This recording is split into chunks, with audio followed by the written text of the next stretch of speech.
मारुति नंदन सकलय मंगल मूर्ति प्रेम से बोलिए हनुमान जी महाराज की आज की समैया यही जगहिया की मंगल मूर्ति मारुति नंदन सकलय मंगल मूर्ति जब लंका सीता जी अशोक बैठका में बैठल बड़ी हनुमान जी जब निशानी औठी गिरैलन सीता जी के पूरा विश्वास हो गई कि हमार दूत आ गई बा। आज जब सीता जी देखा या ऊपर हनुमान जी के नजर पड़ गई सीता जी देखते रोए लगली या सीता जी कहते नहीं हनुमान जी से क्या कहते हैं कोई सुन पाड़े लक्ष्मण देवारावा कोई सुन प्रभु जी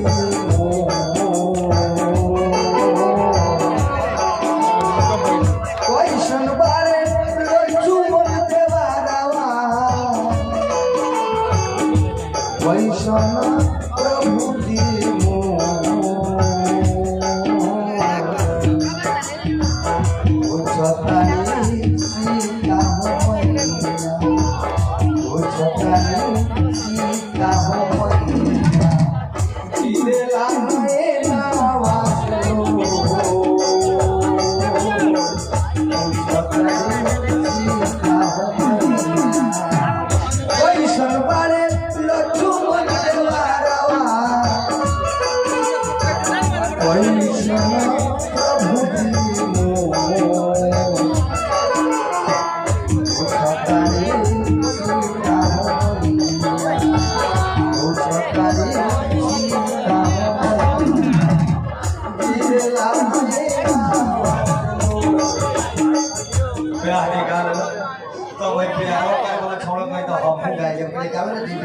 प्यारवा करे वाला छौड़ा जब माइक पकड़ तो छौड़ी घर में से निकल गई।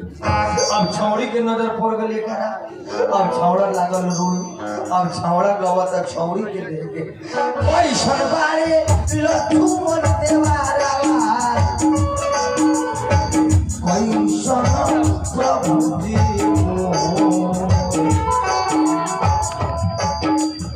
से कहानी के छौड़ी कहिया से कहानी के छौड़ी आई हे मोकइया के ओ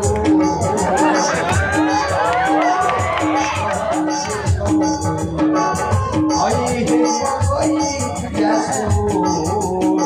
कहिया से कहानी इतने तक गए खेल हारमोनियम वही पर अभ्यासी के था नाल बजाए वाला स्टेज के भीतर हमारा भागे के रोड में है तो हम एगोड़ा के अगने में घेरा बिना छोटे के गोधन कुटाए प्यारो के पिया फाजिल में हमने बिहार में पिया वही देख से हल मारा क्या करे कम से कम रे वो लोग हमरा ओरी देखी जान के यादव भाई हम यादव हमें बोलने बड़े कि यादव जितना लमर हो जाए पढ़ लिख ली लेकिन बुद्धि ठेवने में रहो ये बात के दोसर जात बड़ा चुआइस लेवेला।